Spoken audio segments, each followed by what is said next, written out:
All right, it's another beautiful Saturday in the month of August, and it's my pleasure to welcome you to another edition of Editors Forum. I am Rita Omodia, and on this program we get to discuss front burners and of course issues affecting the country. And this week started quite hot with the detention of Omoyele Sowore, who of course is the convener of the coalition Revolution Now, and he talked about having a protest Revolution Now. And the DSS detained him due to that statement on Saturday. And then on Monday we had the protest which he was advocating for, and the police tried to dampen the situation and of course disperse the Revolution Now protesters, which led to a lot of reactions on social media, people for and against the protest for a revolution in the country. And of course they are saying that this protest, this Revolution Now protest, is due to the seeming illness in the country, insecurity, and of course minimum wage, a lot of issues affecting the country, and that's why these people called for a Revolution Now protest. On Monday we also had the court granting El Zakzaky permission to travel abroad for treatment, and then on Wednesday the army confirmed the killing of 3 policemen mistaken for kidnappers in Taraba State. On Thursday, the court okayed Omoyele Sowore's detention for 45 days. He was detained, and then the DSS got a court granting them the permission to detain him for 45 days as against the 90 days they had requested for. And of course, President Muhammadu Buhari ordered Defense Headquarters to investigate the Taraba police killings, where army personnel killed about 3 policemen and 1 civilian in Taraba State. On Friday, the court ordered Kogi APC to suspend its indirect primaries. You know that we have elections coming up in Kogi and Bayelsa State. And of course, the Independent National Electoral Commission sacked Franklin Breyer as Cross River State rep. All these things occurred during the week, and we're trying to keep you updated on what has happened. But on today's edition of the program, we're discussing the Revolution Now protest, matters arising, and of course extortion and extrajudicial killings by security agencies. I'll not be alone on today's edition of the program. I have with us Yemi Saka. You're welcome to the show. Rita, it's nice to be here. Always chatting with his girlfriends. And of course, I caught him red-handed. And of course, we have Emeka Madnago. It's good that I made him smile. You're welcome to the show. Thank you very much. Good afternoon. Afternoon. Yes. I hope the rain did not disturb you from coming. No, but I wasn't chatting with my girlfriend. You just have to defend. A man will always defend you. Say, you're defending yourself. Don't worry. We ladies out there, we know the truth. You're on her, so I don't need to chat with you. No, but I'm innocent. You're innocent, Abby. Mr. Innocent. All right. Okay, let's kickstart today's show. We'll start with the Revolution Now protest. And we saw a clip back there. Galaxy News covered the protest. So let's give you a bit of feel of what happened on Monday for the Revolution Now protests. We'll be right back. It started with this announcement by the man in the eye of the storm, Omoyele Sowore. Let me announce here that starting from August 5th, a group known as Coalition for Revolution will be shutting down Nigeria. So anybody that is thinking that if you take me out, it will end it, it will not stop it. It will not even delay it. It will only hasten it. But if that is the case, you cannot threaten someone who is ready to die. Uncomfortable with the connotation of the word revolution, Sowore was arrested 3 days after by men of the DSS, who also warned against their scheduled protest.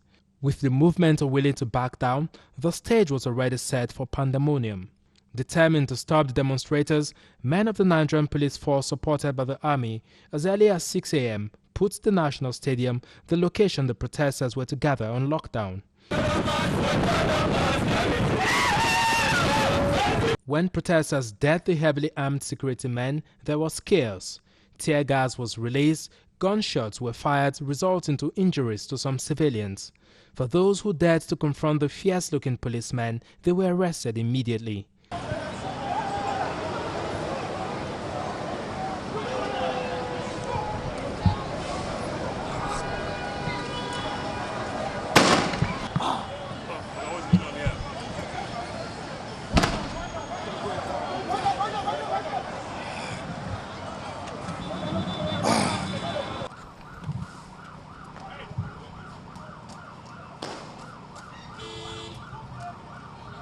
Among those arrested was a journalist from Sahara Reporters, an online media platform owned by Sowore.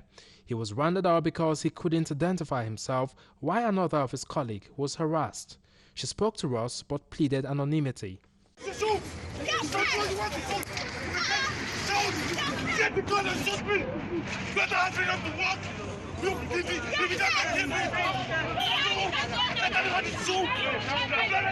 They told me to open my bag. I opened my bag. So the next thing he told me was that, what am I doing here? I told him I'm a press person. Like, even though what am I still doing here? I told him that I'm doing my job. You're also doing your job. The next thing, he now told his colleague, he now took my phone, told me to switch off my phone.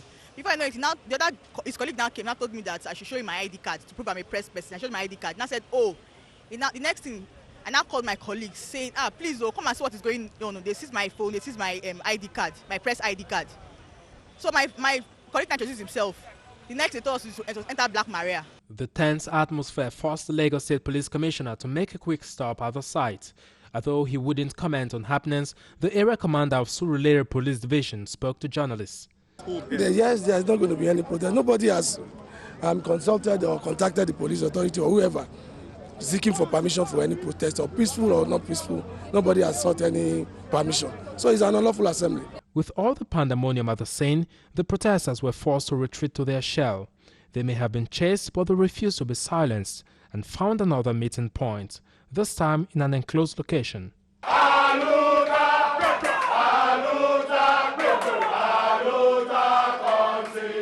Society have no obligation to seek any permit in the conduct of any protest.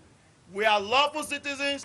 Today, under the 5-point demand that one, the killings, the thousands of people that are being killed in Nigeria every month should stop. And whether they like it or not, they are the ones that are going to get exhausted. It is clear that our agitations are ideological. Our agitations are peaceful. They are the ones who are the agents of violence.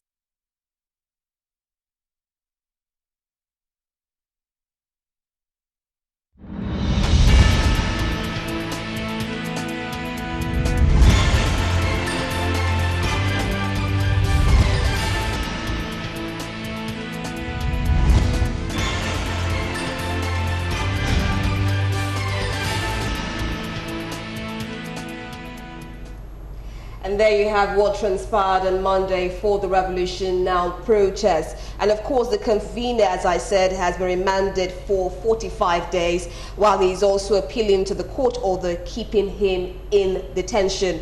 The APC also reacted to this protest, calling on Nigerians to reject toxic messages of individuals. And of course, the APC chairman, Adams Oshiomhole, said Sowore called for a revolution because he lost during the election. That was their own reasons for why Omoyele Sowore called for the revolution protest. Well, I'll start with you, Yemi Saka. You saw the clip, you saw what happened there, and we keep on having issues of protests and clashes between individual protesters and the security agencies. How would you react to this protest? I think the first thing I want to go is it's evident why you have bad policing in the country, because if the law enforcer doesn't know the law, or is not doesn't update his knowledge on the law or new laws and acts of the country, then we are in danger.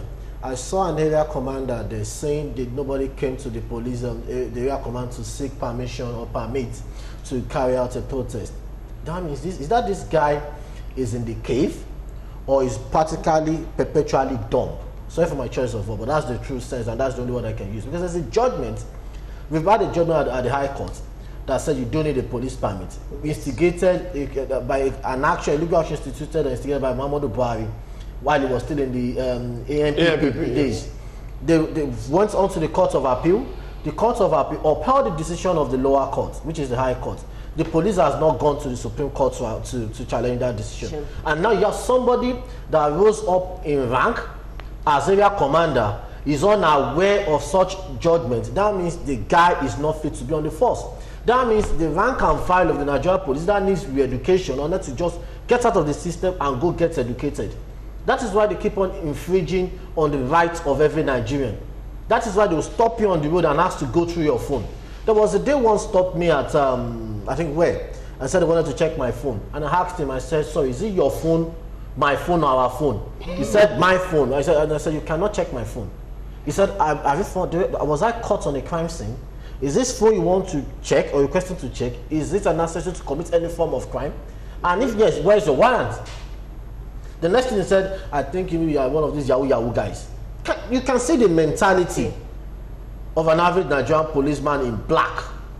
It shows how black, how shadowed, or probably how black, opaque their brain is.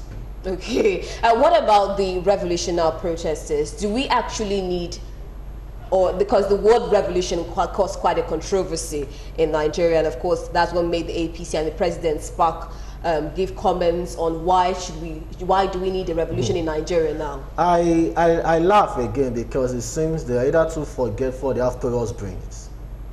Muhammadu Buhari, when he was a contestant, gave a proverb of blood and baboon, or baboon be soaked in its blood. Bola Tinubu of Lagos State, their so-called national leader, said we needed common sense revolution in 2014. Rotimi Amechi, a minister designate, said they will form a parallel government. None of these people were picked or charged to court for treason. You have a Lawa Dara, the DGDSS, that invaded the National Assembly, that's contravening section 40, is that 40 or 45 of the Criminal Act, which is treasonable, has not stepped a foot in a court. You find some boys, you find some gang of, oppressors in northern Nigeria, in Kaduna, in 2015-2016, when the high pub agitation was high, that they gave a notice that they should vacate in northern Nigeria. They were not picked up. In Kaduna State, you had some people that ganged up again, sat down at a press conference on national TV, at the National World Press Conference, they tagged it, and they said they gave the federal government ultimatum to 30 days. 30 days. That expired 2 days ago. That expired 2 days ago because of Ruga. They were pampered. You see, let me tell you why they were jittery. Unless we want to lie to ourselves. The country is on the precipice. It's at the precipice, it's on the edge. I expected this reaction from the federal government because that was the only thing they could do. Because they've become so unpopular. Okay. Everybody is on the edge.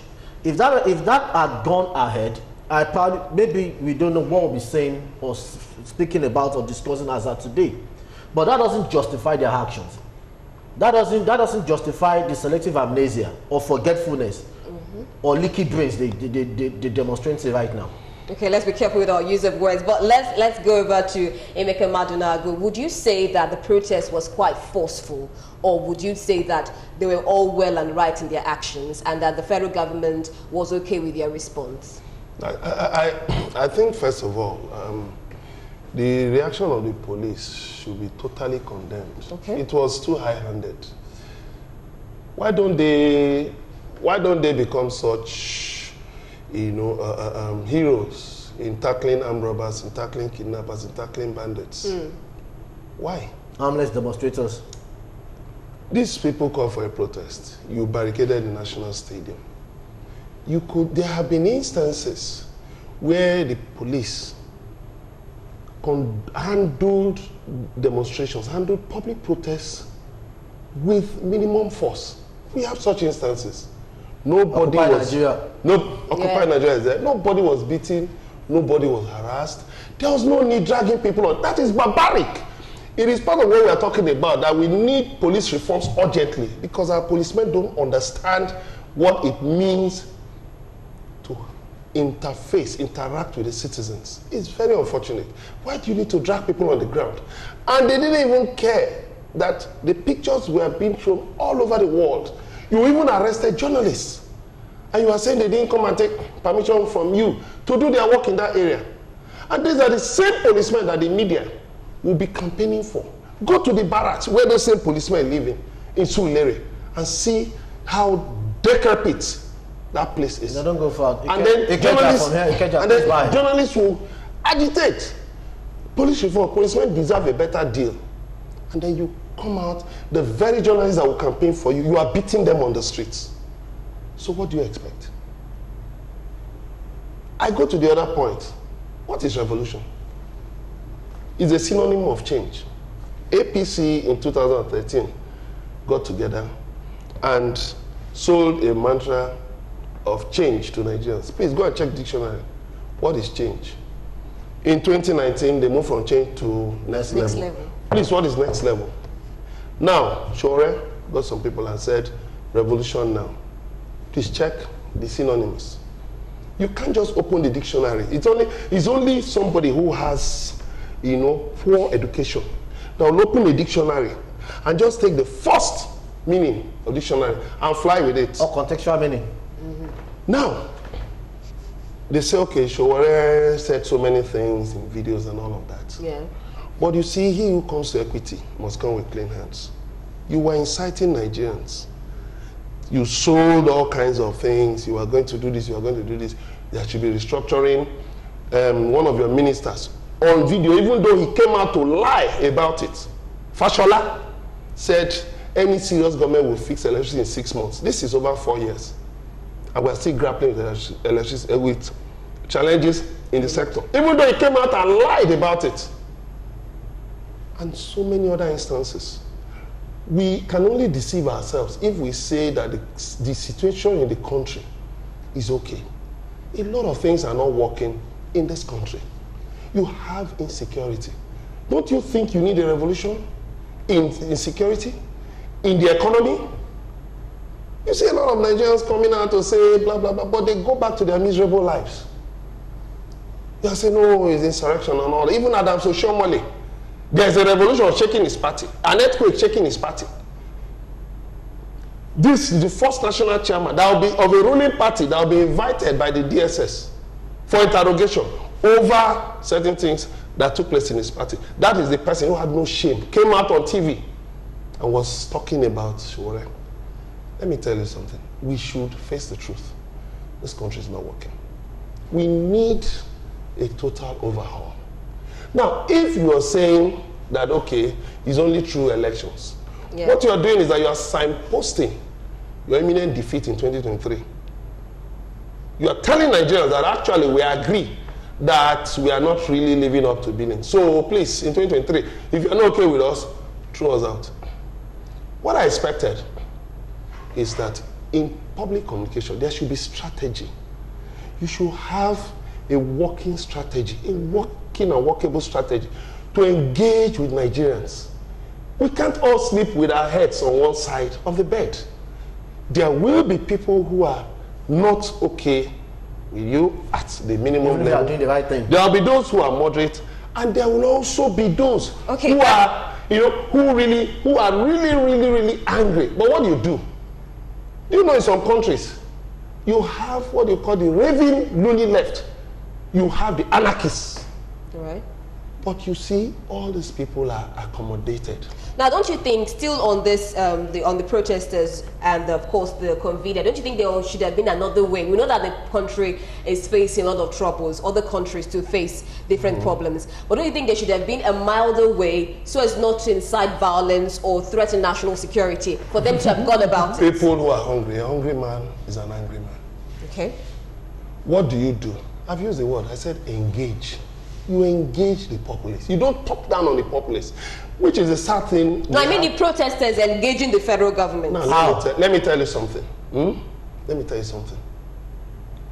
The man on the street, however irrational he chooses to be, you are in leadership. You should stand on a higher moral ground to engage him. That's why, look at policing all over the world. Look at public policy all over the world. You engage the citizens. You talk to them.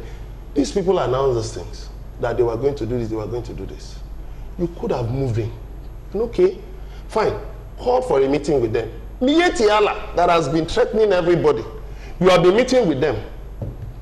Mietiala, that their leader, their national president, went to Zamfara in front of a governor, was saying that they will resume violence, that they will kill, they will kidnap, they will do everything in front of a sitting governor. You didn't arraign them for treasonable felony. Instead, you arranged the former Minister of Interior, Dambazao, and some ministers, and went to meet with Mietiala. So if you could do that, what failed you in going to engage with the citizens? Engagement. That's the key thing. Engagement and strategic communication. Those are key factors in public policy. Very clear. You engage with the citizens. So that was before even the protest. Once you heard about the announcement, you engage with them. That what is it? What is the problem? If I can, when you engage, you're coming to him. When you engage the citizens, you lose nothing. What you do is this: you place yourself on a higher moral ground. By time. You see, the man in France, Macron. Yeah. When the government wanted to increase fuel, and people were really angry. Well, they chose to use force, but you saw what happened. He was disgraced. You saw what happened. Theresa May, with all the pushing and shoving about Brexit, you saw how she was kicked out. You saw what happened in Sudan. You see, you lose nothing by engaging the citizens. I'll give you an example. In Lagos State, if you follow this Rapid Response Squad, RRS, on Facebook, you see, they've now designed a new template of engaging with the citizens. They call themselves, there's a hashtag there, they call themselves the good guys. Now, when you see their posts, they are carefully worded. It's okay, we went to so-and-so area where there was a disturbance, but they'll now show you images of their officers engaging the people and talking to them about why they should be civil towards each other. Now that is engagement. You engage the people. You can douse a lot of tension. But you see, let me tell you, when people are shouting, we'll burn down Nigeria, and then you now go with the same level of force, you lose the argument.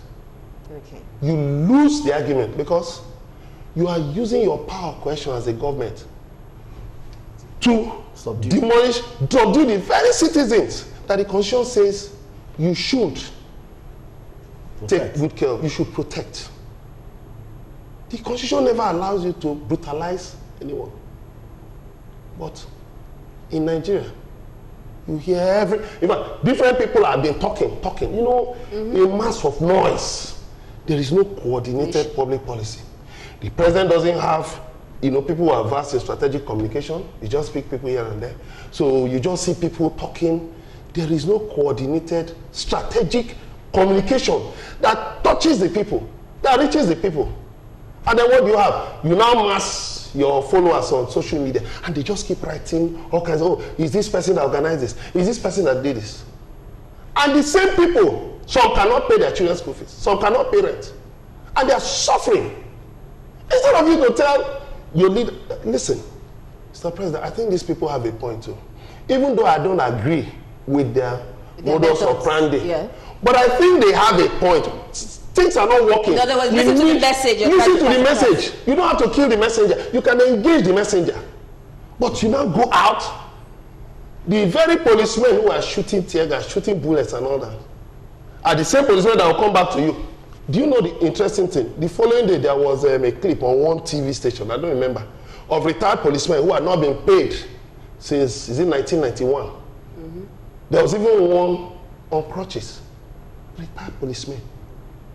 And yet, their colleagues went out in force, shooting tear gas, shooting bullets, dragging people on the ground. Then tomorrow you retire. You expect the media to come out with their cameras and their microphones, with their notepads, to shout that, okay, you've not been paid your allowances. Can we get serious in this country? All right. Can we get serious in this country? Let's quickly hear from Yemi Saka, and I want you to also look at the issue of the detention of Shure. I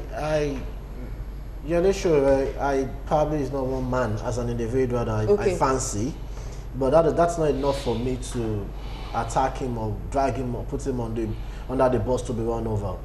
Yes, it might be for personal agenda or whatever, but his personal agenda, is he in tune or is he in sync with what Nigeria needs? Yes. Now, I don't want to start sounding arrogant or what have you. Please don't. But at times, I laugh at the people in the intelligence community.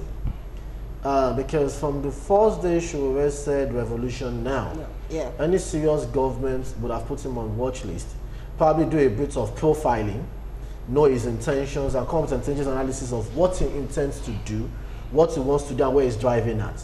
With that forms the rules of engagement by either through the media and countermeasures against it. Now, you're picking Omoyele Sowore for treason under whatever charge you want to take, but you said it's a threat to national security. Yeah. How? That's the question I'm going to ask you. How? Did you find any bullets on him? Is he importing arms?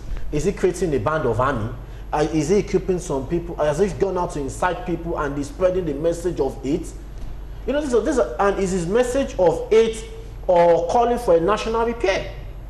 You see, I think the good thing, the good thing from NOA, National Orientation Agency, yeah, I think which they took into this administration was kicked out when they fully took over, and that was Frank Omeri.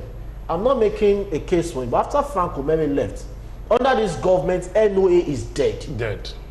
Minister of Information was just good at just bearing its name.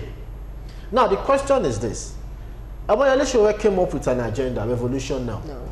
In media, like you said, strategic communication, what is your counter message? Simple. What is the government doing? That is the price you are paying for a government that is inactive or that is on a break. Where is the Minister of Information? If he says ministers are just, what do they call them? Noisemakers. Noisemakers. What are the permanent secretary in the Federal Ministry of Information doing? What are the state coordinators of NOA doing? What have they done since this message? Because since it is obvious, unless we want to lie to ourselves, I will say this is not about bragging. I was invited to a meeting when this government came into power in 2015, and that meeting was chaired by was organized by Lai Mohammed. I told him, I said, you want to disable, you want to fight terrorism, you want to get the cooperation of the people. Northern Nigeria, which is ravaged by this insurgency, as at that time, the transmitters or the Federal Radio Corporation of Nigeria was not working. No. Federal FRCN Kaduna was off. Zamfara off. As in even as far as Gombe. Over time they did it. But now you now looked at them as what have they sustained it? Some of us don't sit down in Lagos alone. Some of us, we know what is happening. I can tell you, you cannot. I still say it, and I challenge anybody. When you see, because when you think Omoyele Sowore is me, it serves a purpose for me. You cannot leave Kogi State. You cannot leave either wherever you're coming from, either from Isonlu or probably you're coming from what's it called, Ibilo. I want to pass to Okene Lokoja. Anything beyond 7 p.m. You have to pray. If I Catholic, you hold your rosary. Because of security threats. You cannot move. You dare not move from Minam to Zigeri to Fast Carry Funtua. That you're going to get even to the nearest village in Zamfara, Safi, to get into Guzau without being kidnapped. And this guy wants to. And I think it is enough for you to just shut this guy down. You cannot. This country, we are not. You are the only safe place you have is in your home. Is that even safe? And in some states, it's not safe. I look at the police and I laugh. At times I look at them and just laugh as you guys don't know what your problem. They are telling you are not special human beings. You live among us. Your barracks is as porous as anything, especially the residential ones. When you become broke, we go to the same market. We are suffering the same thing. Even if you know by your calling, you cannot be on our side. But at least be civil. Be civil. Be civil. There's a saying in Yoruba, I will say that if you are sent on an errand as a slave, you deliver it as a freeborn. You've barricaded the National Stadium. Shooting tear gas, dragging. Shooting live bullets. Like for. Okay. And now you now call these people that there's a robbery operation somewhere, and they will not respond. And if they are coming, they will start blowing their siren. I mean, one way we are coming on, we don't want to fight you, we are respecting you. Just go, let us come there. That's what the siren stands for. Let's have Emeka Manago's last take due to time on the detention of Sowore. Let's look from that for angle. me, you see, this government appears to, major in the minor. This government loves jumping into avoidable controversies. You see what the mess he went through concerning Zakzaki. You see now. You see where it has ended. You can name it. Look at yesterday, tanker drivers blocked Kaduna Abuja expressway, and people couldn't pass through that expressway. The same expressway where a winner's church pastor, was killed in front of his wife, and the wife was kidnapped up to today. Now they said they paid the ransom. They said she has been released. Yeah. Now, you heard what Kaduna said, how much they've paid to release Christians who are kidnapped in Kaduna. 200 million. Are you telling me that such a situation doesn't require a drastic change? Nigeria needs a drastic overhaul. Yes, Shore's message may have been incendiary and all that. But I will maintain, you know, the DSS has gone arresting people up and down. At the end of the day, what do you gain? You are trying to use state power to repress people in a democracy. This is not military rule. I'll say it. You can arrest me. I don't care. This is not military rule. This is a democracy. You took a journalist and you locked him up for 2 years. For what? You released him, some months later you arrested him. Why can't we allow democracy to flourish in this country? My key message is engagement, strategic communication. You engage people. You don't use state power to repress people. Okay, some weeks ago, the leader of OPC, Gani Adams, said he will mobilize Yorubas to deal with Fulani herdsmen. And what happened? The IG sent a team to go and meet him. You could engage with him. You didn't see that as a threat. And that's actually a threat. You didn't see that as a threat. The Mietiala people who came out and gave that threat over Aruga, it's past 30 days now. Nothing has been done to them. And then you just pick people, put them in jail, put them in detention, and that ends it. You are holding on to Dan Fulani, who is a journalist, because of a Facebook post he made. How many people are you going to arrest before you decide to do the right things? Before you decide to engage the citizens, listen to the people. It's not a hard thing to do. Listen to the people. Yes, their message may be quiet. It may be incendiary. Listen to them. Call them to the discussion table. And say, listen, guys, look at, hear them out. And then you will work out a solution that, okay, we're going to do something about these things.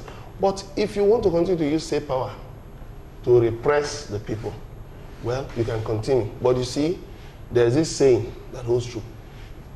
History repeats itself because men never learn from history. Wise words. Okay, they're telling us to learn from history. We're running out of time. Unless just one statement. You see, it's they can engage without even calling Shure to the table. Okay. Just keep dishing out your own information to counter what is counter saying. That's like counter information. While the REVOLUTIONNOW protest is giving their own information, you have the counter information on it. Yes. Right? All right. But you engage the people. Okay. You engage the people. Engagement. All right. Engagement. It doesn't take anything. Engagement, counter information. All it is saying, let us go through a round table and strategic communication.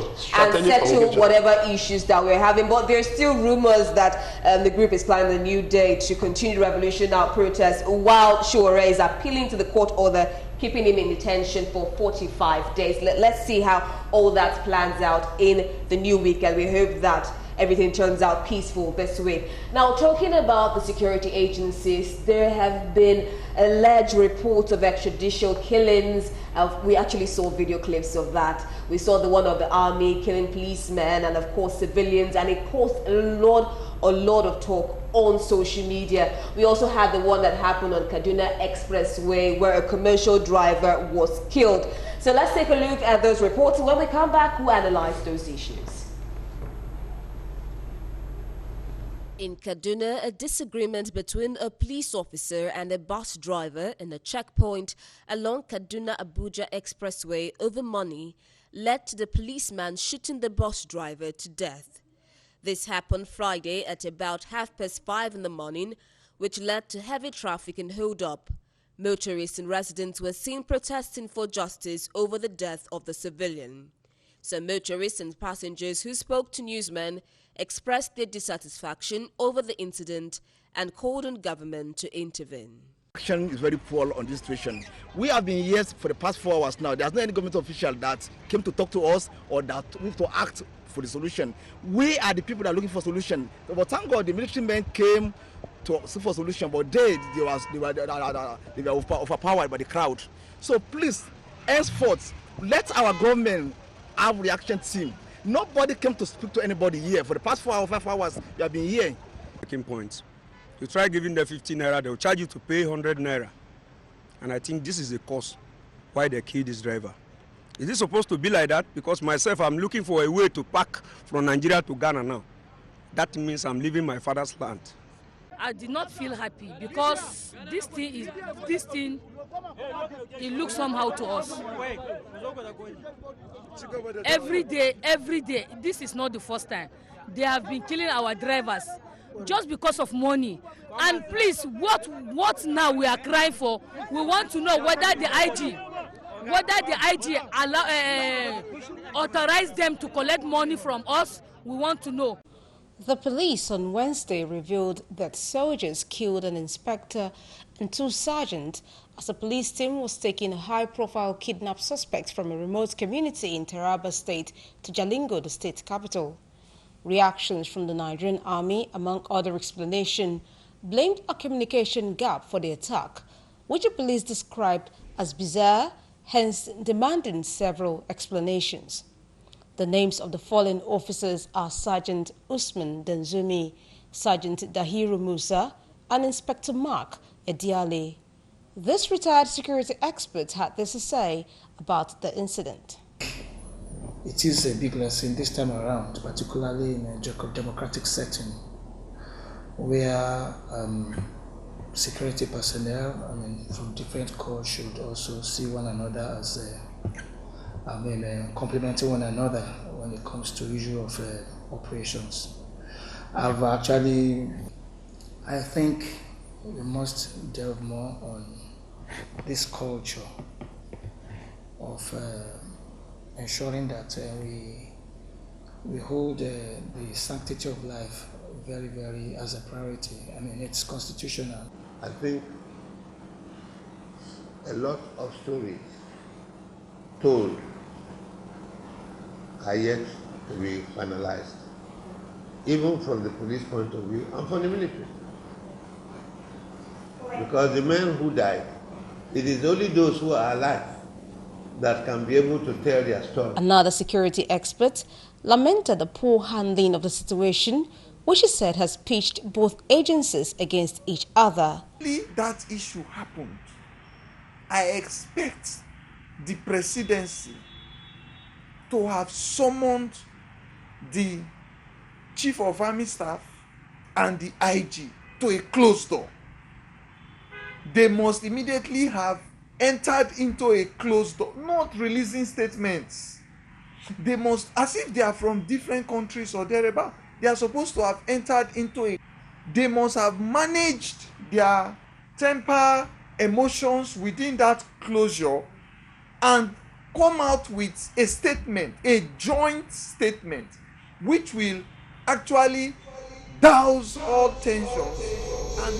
Sorry, we're running far out of time. Of course, we saw the video clip there in Kaduna State Expressway where a commercial driver was killed by police security men. And of course, we saw the other one there where we had experts commenting on the fact the issue there that soldiers of the 93 Battalion of the Nigerian Army took them in Taraba State had on Tuesday, 6 August, opened fire in a bizarre, brazen and murderous manner at a group of crime detective and intelligence personnel of the Taraba State Police Command. The said detective and intelligence officers were attacked along Ibijalingo Road in Taraba State.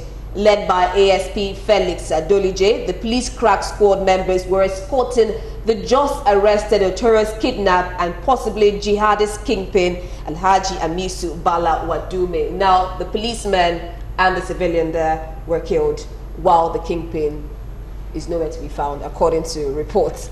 So this is the situation we have there. And we're calling, if you saw the clips there of the Kaduna, we saw instances of extortion by security agencies. So I think we'll start from there because that leads them to the extrajudicial killings. The fact that security men are extorting civilians. Yemisaka.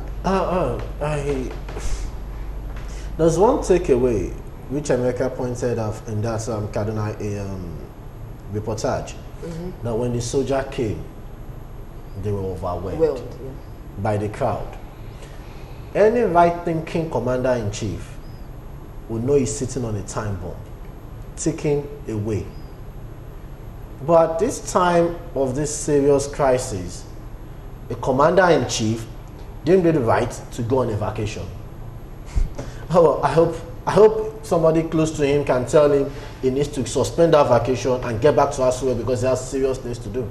Because there are moving away from that to the issue in Taraba, two critical institutions in your public safety and national security at loggerheads. The army, by virtue of the constitutional provisions and spelled out duties and functions that protects your sovereignty against mostly external aggression, and the police that's meant to enforce and ensure public safety and rule of law and order, are at war. I don't even know if you have an NSA as we speak. And you see, this issue of interfacing and not interfacing rightly has been on since the first day of this administration. The first instance was when the DSS wrote an indicting report forwarded to the National Assembly against EFCC chair appointed by the same executive. This same DSS, because that was the one that even caught my interest and fancy, led a team of DSS personnel, went to former DGNIA, Ayoke's house, and wanted to effect an arrest. I think it was even EFCC that went to effect an arrest. And the DSS guys there did not allow them in. Even Itai Payong's house. I know. And the former DG DSS. I know, it's for me, there are normal procedures you take. If you want to arrest somebody of such caliber, you tell those people attached to him, which are loyal to him, you withdraw them. By the time you are withdrawing them, he knows that they are coming for him. Or as we are withdrawing them, somebody there takes over. The person taking over is going to effect his arrest. It's as simple as ABC, is not rocket science. Now, there's something they call Presidential Intelligence Daily Briefing. Okay. And I think Presidential Intelligence Daily Briefing, the covert operation in Taraba State would have been there, but obviously there's no NSC that briefs the president daily. And there's no such briefing system, because if they have, they would have said, because the kidnap issue in Taraba is not just about Taraba State, it's national. Yeah. And this brings us back to what General T.Y. Yakubu Danjuma said last year. He says the army are colluding. Yes. And you people were calling him names and what have you. But this same week, and I guess the reason he didn't get so much mileage in the press was because we were trying to douse tension. This same week in Edo State, it was reported that army too killed vigilante and freed a kidnapper. Wow. Yes, it is just to be ascertained. But now the question is this. If I probably did not know the terms of which they were engaged or which force was used. Okay. But now the question is this. I believe when the police was leaving, that wherever the guy is to Jalingo, the prisoner or the suspect was secured. Secured in this sense that it was probably handcuffed. Now the question is, how did other guys get shot and the guy was not shot? Yeah. And if the army claiming now to rescue the guy, three things would have happened, like Frank Kuba said. Probably taken him to your station to debrief. Where was the handing over of the suspect you freed, or the suspect you wanted to free, that made you kill your colleagues, your comrades? Even in Sena crimes, if you want to use that one, I can tell you, whether we like it or not, Frank Kuba will leave his job. It's not because he has done a bad job. It's because it's not because he's on the wrong side of the law or this government is bad. Standard procedure, it will be edged out. Either they will tell he's going for a course, or he's due for promotion, and by virtue of his new rank, he cannot sit there. But we must commend him for being professional and sticking to the issues. Moving forward, you see, there is the retention of Brutai. I don't know for what reason, as the chief of army staff, is even for me, whether I like it or not, is suppressing the progress of some people in the army.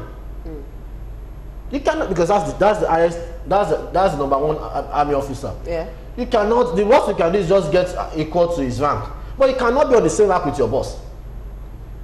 So the president has to think the intelligence community and architecture. There must be a change. If Brutai came in and recorded so much success and we now is stagnated or retrogressive, that means you need to change and rejig the system. Thank him for the good thing he has done and bring fresh hands with fresh strategies. But and I don't expect, how do you expect them to share details of covert ops with you on the road? How? then you not start questioning how the Nigerian police even operate. Because I was expecting transferring such a high-profile suspect. Correct, yeah. There should be something called CAS, closer support. Where was it? That's part of the funding we will clamor for the Nigerian police. But now the good thing or the sad thing here is this: Nigerians really did not even pity the Nigerian police, because this is just look at last week what he did to Shura people in Lagos. Look at what SARS has been doing to Lagosians. Look at what SARS all over the country. Look at what police have been doing. Look at what happened in Kaduna. In fact, there was a joke on Twitter that said, I would have loved to demonstrate with you people, but I'm not so sure if you will not tear gas us and what have you.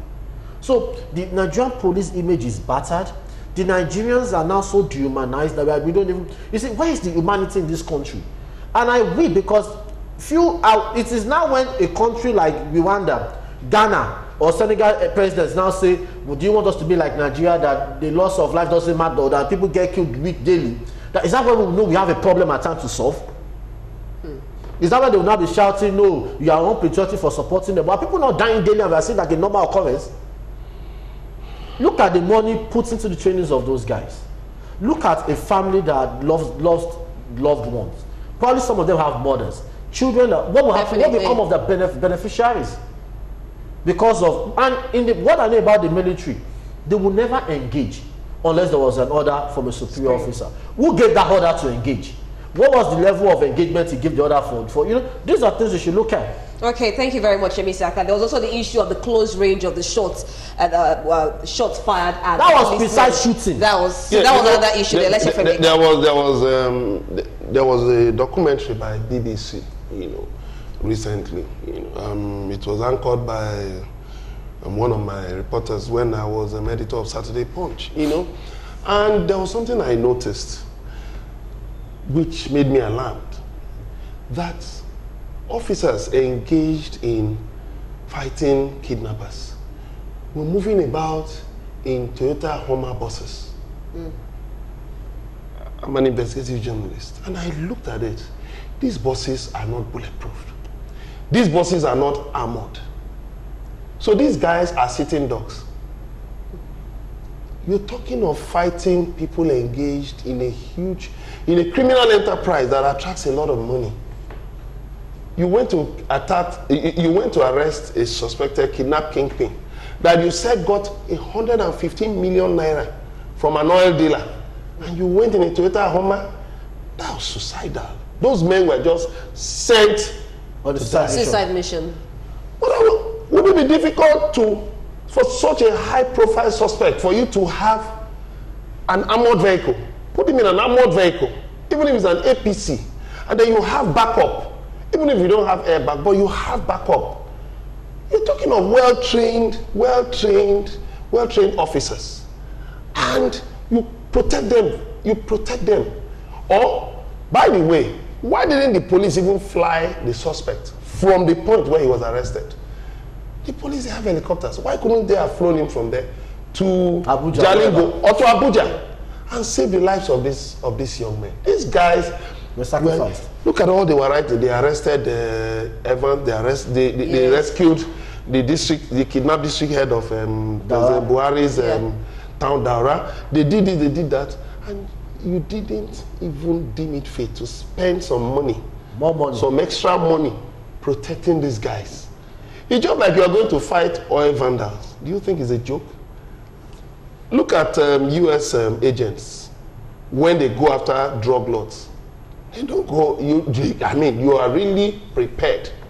You are really prepared because these guys are in business, quote unquote, illicit business, but they are not joking. Sorry to put button. There was not even BDU or gears, what they call battle dress uniform or battle dress for the officials there. Did you have no bulletproof vest? These men just died. And it was avoidable. It was avoidable. And then there's a story in today's Saturday Telegraph, talking about, that a colonel who is close to the the alleged kidnap kingpin, gave the order. Okay, an alleged report. Yes, it's a report in New Telegraph. I'm quoting the source. Saturday Telegraph, that It was it's a serving colonel that gave the order, and then that was why there were 2 other policemen who survived the attack, but because residents of the area were already recording the scene on their smartphones, if not, those 2 policemen would have been killed. And what shocked me in that story in Saturday Telegraph was that these men were killed at close range. Not that bullets. Not that bullets didn't get to them. They were at close range. So that means they were engaged. Whatever the motive was wipe them out. And I now ask a question. What for? Didn't they even identify themselves at that point of engagement? Very good question. I was about to say. Why are you saying they were suspected kidnappers? The team of policemen passed through 3 checkpoints to that village, and they were attacked at the 2nd checkpoint with a vehicle following closely behind. Now, let me tell you something. We have been crying. I've said it on TV again and again. That government must unravel the role of rogue elements in the security services. There are links to crime in this country. Is it oil theft? Is it kidnapping? Is it armed robbery? Is it even linked to Boko Haram? You remember when Kabiru Sokoto was arrested? Mm-hmm. There was an Air Force officer was found where he was arrested in a governor's lodge. Yeah. So what it means is that it's like a triumvirate: politicians, security services, and then criminals, working hand in hand against the Nigerian people. All right, this is quite a broad topic, but I still want you to look at the issue of roadblock extortion by security agencies, just quickly, because we're really far. You see, it is criminal. And let me tell you, maybe we got to the point where the police need to put body cameras on policemen. Because we have issues like cameras. That. Yes. No, put body cameras on policemen. No. So that you can monitor them from certain command posts. Because this thing, policemen openly demand for gratification. I think that thing should be criminalized.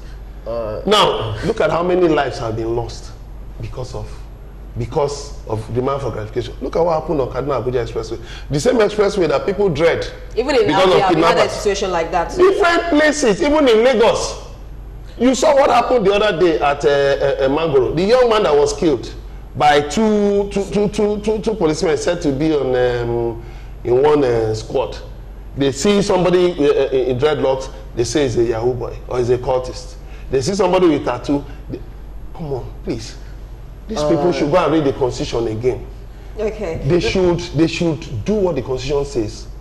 Make the lives of Nigerians good and make lives of Nigerians better and better and better. We demand nothing lesser than that. And make the lives of Nigerians a priority. Last word. I think to buttress what Emeka said, I came up with that post. I don't know why. I think the shortcut to this thing, we cannot have body cameras on Nigerian police officers across this country right now. We can start. But let me tell you what we can do. The National Assembly can pass an act, a law, that allows you to record your interaction from the first point of interaction with any police officer. Okay. Once there's a law that says I can record my engagement interaction with you and it is no crime, you cannot seize my phone, every Nigerian police officer will start behaving like human beings, not like animals. And they should continue with the police reform started by the former Senate President Bukola Saraki. Yes. Ahmed Lawan. When the Senate resumes, they should continue with that police reform. Something needs to be done. Are you believing that nice in it? No. You see, if they like, let them not do anything about it. But you see, when the chickens come home to roost, we'll see who will be hot at the end of the day. All right, this is where we draw our curtains. That the lives of every Nigerian is supposed to be a priority. No more killings of innocent Nigerian civilians, whatever position you are. The priority of every Nigerian life is the life of every Nigerian is a priority. That's why we draw our curtains. Yes. It's reminding me back at the start. I don't know, and the meat is not coming forward. I'm asking Yemi Saka, how far with this meat? No, but our viewers have been supporting this program. Yes, they have. And they deserve. Definitely. They deserve to be. No, don't let Yemi Saka dodge the bullets. Where's the meat? It's still tomorrow. But when are they killing it? Tomorrow. Tomorrow, okay. So tomorrow we're expecting our meat, right? But let's also not forget the lesson of Salah. All right. Sacrifice. Definitely. All right. Thank you very much, Mr. Kaismali. You've dodged the bullets. No problem. And of course, Emeka Madnag. And of course, to our beloved audience, thank you for being a part of Editors Forum. Bakari Salah, enjoy the season, share love, and of course, a period of sacrifice. My name is Rita Omodia. Do join us same time, same station next week for another edition of Editors Forum. I am Rita Omodia Bakari Salah.